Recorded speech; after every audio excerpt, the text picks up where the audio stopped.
தேமுதிகவினுடைய வாக்கு வலிமை தான் கடலூர், சிதம்பரம், விழுப்புரம், கள்ளக்குறிச்சி, சேலம், விருதுநகரை விட்டுருங்க.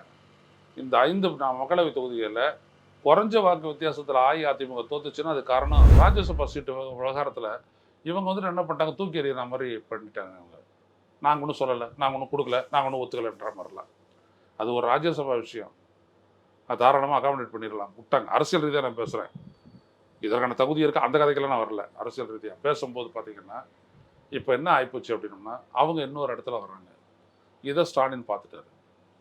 அவருக்கு தேவை என்ன அப்படின்னோம்னா ஒரு விஷயம் என்ன அப்படின்னா, ஸ்டாலின் இருக்கிற இடத்துல வந்துட்டு 45% ஓட்டு இருக்குது, இல்லை 48% ஓட்டு இருக்குதுன்னு வச்சுங்க. என்னை பொறுத்த வரைக்கும் இவங்க 50+ தான் நிற்கிறாங்க. ஒரு பெரிய செக்மெண்ட்டுங்க ரூரல் இந்தியாவில் இருக்கக்கூடிய 40% பெண்களுடைய வாக்கு வங்கின்னு அது அப்படியே நீங்கள் ஸ்டாலினோட நிற்குது. அதிமுகவினுடைய பொது பலம் அப்படின்றது எதுவுன்னா பால் விலை உயர்வு, பத்திரப்பதிவு கட்டணம் உயர்வு, அப்புறம் மின்சார கட்டணம் உயர்வு. எடப்பாடி படித்த முதல்வர் ஆனால் ஒன்று மாற்றிடுவாரா? மாற்ற மாட்டார். கடன் வாங்க மாட்டாரா? பண்ண என்னன்னா திமுக அதிமுக ரெண்டும் ஒரே பேட்டர்ன் தான். ஏன் இன்னும் சொல்ல போனால் பிஜேபி ஒரே பேட்டர்ன் பாலிடிக்ஸ் தான். முதல்ல இவர் வந்துட்டு அதிமுக பேசுறது தப்பு.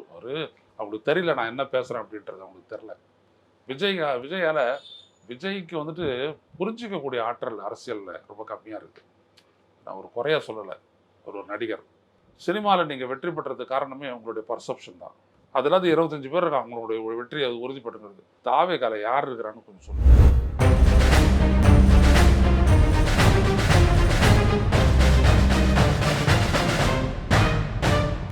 மெட்ரோலுக்ஸ் நெஞ்சங்களுக்கு வணக்கம். நான் கார்த்திக். இன்றைய பொலிட்டிக்கல் பல்ஸ் நிகழ்ச்சியில் நம்முடைய இணைந்திருப்பவர் மூத்த பத்திரிகையாளர் திரு ஐயநாதன் அவர்கள். வணக்கம் சார். திராவிட முன்னேற்ற கழகத்தினுடைய தலைவரும் முதலமைச்சருமான ஸ்டாலின் அவர்களுடைய உடல்நிலைக்கு இதானதுக்கப்புறம் எல்லாரும் அவரை போய் பார்க்குறாங்க அப்படின்றது ஒரு மரபு அப்படின்றத கூட இதை தாண்டிய சில விஷயங்கள் நடந்துக்கிட்டு இருக்கிறத நம்ம பார்க்குறோம். அவருக்கு உடல்நிலை இதாகிறதுக்கு முன்னாடி சீமான் அவர்கள் போய் சந்திச்சார். அதுக்கு அடுத்ததாக ஓபிஎஸ் போய் சந்திச்சார், தேமுதிகலாம் போய் சந்திச்சு. இது ஒரு அரசியல் கணக்காக பார்க்கப்படுது. அதுவும் குறிப்பாக தேமுதிக அவங்கள போய் சந்திச்சதை ஒரு 40 நிமிட சந்திப்பு. அது இந்த சந்திப்பில் எல்லாருமே இருந்தாங்க. துர்கா ஸ்டாலின் உட்பட, உதயநிதி உட்பட, விஜயகாந்த் அவர்களுடைய குடும்பத்திலிருந்து எல்லாருமே முக்கியமானவங்கலாம் போயிருந்தாங்க. இந்த நிகழ்வை எப்படி பார்க்குறீங்க? தேமுதிக ஆல்மோஸ்ட் திமுகக்குள்ளார போயிடுச்சு, திமுக கூட்டணிக்குள்ளார போயிடுச்சு அப்படின்ற மாதிரியான கருத்துக்கள் ஒரு பக்கம் நிலவிக்கிட்டே இருக்கு. இது உண்மைதானா? அதாவது தேமுதிகவுக்கு உரிய அங்கீகாரத்தை எடப்பாடி தவறி விட்டார். தேர்தல் முடிஞ்சவொடனே நம்ம 2 பேரும் பேசுனது இன்னும் நான் பல இதில் பேசியிருக்கேன். தேமுதிகவினுடைய வாக்கு வலிமை தான் கடலூர், சிதம்பரம், விழுப்புரம், கள்ளக்குறிச்சி, சேலம், விருதுநகரை விட்டுருங்க. இந்த 5 மக்களவை தொகுதிகளில் குறைஞ்ச வாக்கு வித்தியாசத்தில் அஇஅதிமுக தோத்துச்சுன்னா அது காரணம் தேமுதிகவினுடைய வாக்கு வங்கின்னு சொன்னோம். அது அங்கீகரிக்கவே இல்லை இவர். இப்போ இதில் 5ல் பாருங்கள் 30 சட்டமன்ற தொகுதிகள் வருது. 30 சட்டமன்ற தொகுதிகள். டிஎம் செல்வ கணபதி பவர்ஃபுல்லான வேட்பாளர், அவர் சேலத்தை கூப்பிட்டு கொடுத்தாங்க. எனக்கு தெரியுது, செல்வ கணபதியை கூப்பிட்டு கொடுத்தாங்க. பார்த்திபன் தான் முன்னாடி தேமுதிக வந்தவர், அவர் தாங்க எம்பியாக இருந்தார். அவருக்கு வேலை அவரை கூப்பிட்டு கொடுத்தாங்க. ஏன் அப்படின்னோம்னா வலிமையான ஒரு கேண்டிடேட் தேவைன்ட்டு. 70,000 ஓட்டில் தான் ஜெயிச்சார் டிஎம் செல்வ கணபதி. கள்ளக்குறிச்சியில் பார்த்தீங்கன்னா 40,000 45,000 ஓட்டில் தான் திமுக ஜெயிச்சது. ரவிக்குமார் வந்துட்டு விழுப்புரத்தில் நீங்கள் பார்த்தீங்க அப்படின்னோம்னா கம்மியான ஓட்டு தான். போன முறை வந்து நிறைய ஓட்டு 3 லட்சம் அப்படிலாம். இதோட என்ன காரணம் அப்படின்னோம்னா தேமுதிக வந்துட்டு ஒரு பலமிழந்த கட்சியாக இருக்கலாம், அது இல்லாமல் போன கட்சி ஒன்றும் கிடையாது. ஏன்னா கேப்டன் மேலே ஒரு அஃபினிட்டி, எம்ஜிஆர் மேலே இருக்கக்கூடிய அஃபினிட்டி மாதிரி கேப்டன் மேலேயும் மக்களுக்கு வந்துட்டு ஒரு அனுதாபமும் உண்டு, ஒரு அபிமானமும் உண்டு. அது இன்ன வரைக்கும் தொடருது. அதுதான் கேப்டன் இறந்த உடனே அவ்வளோ பேர் வந்தது, அவ்வளோ ஊர்வலமாக அவ்வளோ பேர் ஜனங்க வந்துட்டு அஞ்சலி செலுத்திட்டு போனது. ஸோ இப்படிப்பட்ட ஒரு சூழலில் அந்த ராஜ்யசபா சீட்டு விவகாரத்தில் இவங்க வந்துட்டு என்ன பண்ணிட்டாங்க, தூக்கி எறிகிற மாதிரி பண்ணிட்டாங்க. அவங்க நாங்கள் ஒன்றும் சொல்லலை, நாங்கள் ஒன்றும் கொடுக்கல, நாங்கள் ஒன்றும் ஒத்துக்கலைன்ற மாதிரிலாம். அது ஒரு ராஜ்யசபா விஷயம், அது தாராளமாக அகாமடேட் பண்ணிடலாம், விட்டாங்க. அரசியல் ரீதியாக நான் பேசுகிறேன், இதற்கான தகுதி இருக்குது, அந்த கதைக்கெல்லாம் நான் வரல. அரசியல் ரீதியாக பேசும்போது பார்த்தீங்கன்னா இப்போ என்ன ஆகிப்போச்சு அப்படின்னோம்னா அவங்க இன்னொரு இடத்துல வர்றாங்க. இதை ஸ்டாலின் பார்த்துட்டாரு. அவருக்கு தேவை என்ன அப்படின்னோம்னா வெற்றியை உறுதி பண்ணிடணும். போன முறை மாதிரி சில இடங்களில் இழுபறி கூட வரக்கூடாது. குறிப்பாக இந்த வட தமிழ்நாட்டில் டோட்டல் ஸ்வீப் அடிக்கணும் பார்க்குறாரு. ஓகே. தென் மாவட்டங்களை வந்துட்டு வேற தென் மாவட்டங்களில் பிரிஞ்சு கிடக்கிறதுனாலே திமுக அட்வான்டேஜ். வட மாவட்டங்களில் பார்த்தீங்க அப்படின்னோம்னா பெரிய அளவுக்கு வந்துட்டு ஸ்வீப் அடிச்சிடணும். அடிச்சோம் அப்படின்னோம்னா 190 200 இடம் நம்மளுது தான், நம்ம கூட்டணி தான் அப்படின்றதுல அவர் கணக்கு போடுறாரு. அப்போ அவர் என்ன பண்ணுறாரு, ஒரு இடத்த கொடுத்துட்றாரு. ஸோ ஒரு தேமுதிகக்கு வந்துட்டு ஒரு 5 சீட்டு கொடுக்கறதன் மூலமா 20 சீட்டை திமுக கெயின் பண்ணுது. இதுதான் பாலிடிக்ஸ். அதனால தான் அந்த சந்திப்புக்கு அவ்வளோ முக்கியத்துவம் கொடுத்தது. சீமான் சந்திச்சது அது நம்ம பேசிட்டோம். இந்த தேமுதிக சந்திப்பை தான் கேட்கிறேன். அவங்களுடைய இந்த ஒரு ராஜ்யசபா சீட் அப்படின்ற ஒரே காரணத்துக்காக அதிமுக விட்டு திமுக கூட அப்படின்றது அவங்களுடைய இமேஜுக்கு அந்த ஏற்கனவே அவங்க அதிமுக கூட தான் ஒரு அங்கீகாரம். கார்த்தி, சாதாரண விஷயம் இல்லை. ஒரு ராஜ்யசபா சீட்டுன்றது ஒரு அங்கீகாரம்.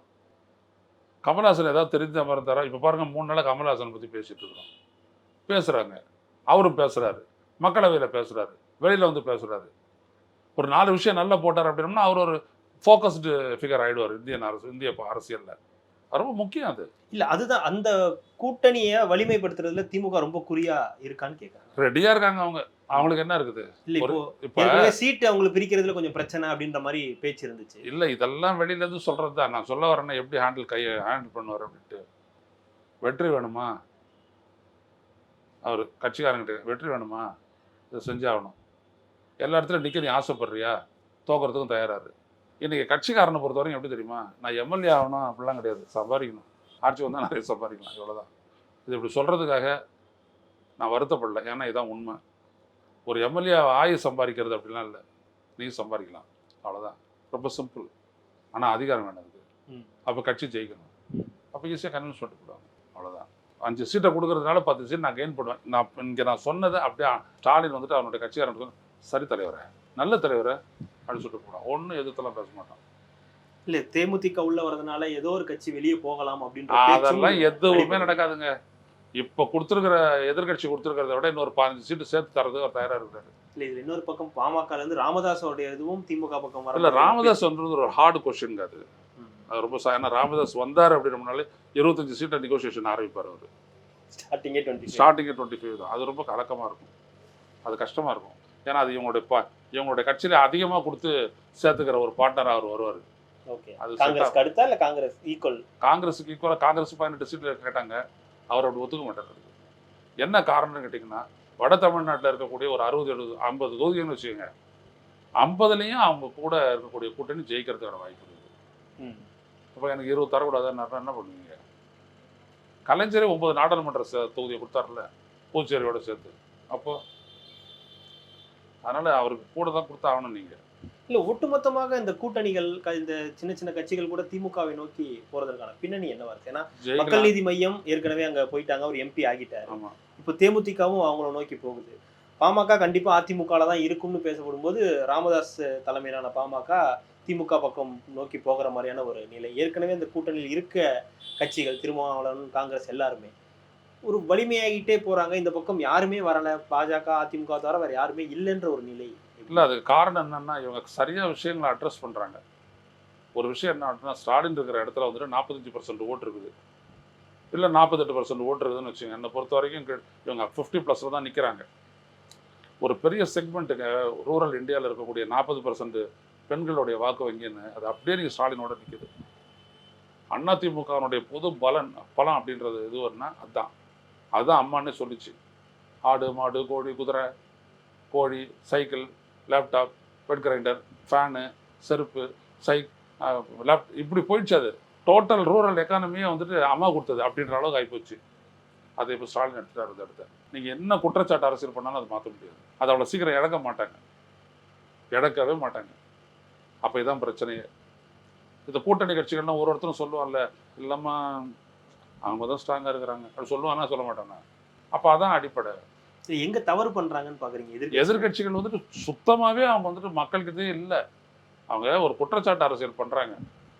தமிழ்நாட்டு அரசியலில் ஒட்டு மொத்தமாக வந்துட்டு இவங்க குற்றம் சாட்டுறாங்களே, எதெல்லாம் குற்றம் சாட்டுறாங்களோ அதெல்லாம் மாறிடுமா? இப்போ நான் ஒரு கேள்வி கேட்குறேன். பால் விலை உயர்வு, பத்திரப்பதிவு கட்டணம் உயர்வு, அப்புறம் மின்சார கட்டணம் உயர்வு, எடப்பாடி படித்த முதல்வர் ஆனால் ஒன்று மாற்றிடுவாரா? மாற்ற மாட்டார். கடன் வாங்க மாட்டாரா? பண்ண என்னன்னா திமுக அதிமுக ரெண்டும் ஒரே பேட்டர்ன் தான். ஏன் இன்னும் சொல்ல போனால் பிஜேபி ஒரே பேட்டர்ன் பாலிடிக்ஸ் தான். மணல் கொள்ளை இருக்காதா, கனிம வள கொள்ளை இருக்காதா? அப்படியே தான் நான் தான் சொல்கிறேன். நான் கரை தான் வேற, கல்லாலாம் ஒன்றுன்ட்டேன். அப்புறம் இதை விட என்ன சொல்கிறது? இல்ல ஆனா அதையும் தாண்டி இப்போ ஒரு வலிமை பெறாங்க இல்லையா? நீங்க சொல்ற விஷயம் புரியுது. அதிமுக, திமுக ஒண்ணுதான்.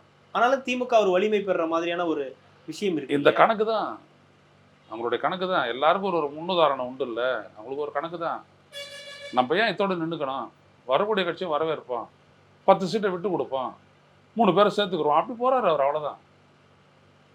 போகிற போக்கு பார்த்தா திருமாவளவனும் இருப்பார், கிருஷ்ணசாமியும் இருப்பார் திமுக கூட்டணியில். கிருஷ்ணசாமி வந்து சவுத்து விட மாட்டார் அவர்.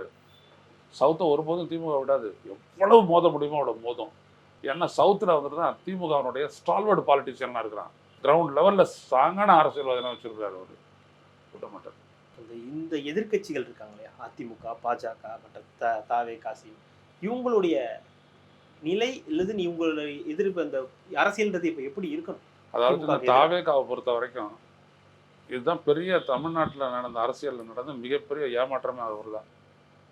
அவர் சரியாக நின்று இருந்தாருன்னா அவங்க சொன்ன மாதிரி இட் இஸ் டிஎம்கே வர்சஸ் தாவாக்கா அப்படின்னு போயிட்டு இருக்கோம். அதிமுக மதிப்பிழந்து போயிடுச்சு ஐயா, பின்னடைவில் போயிடுச்சு. அது 7 காலம் முடிஞ்சிருச்சுன்னு பாக்குறீங்களா? அப்படி சொல்ல முடியாது.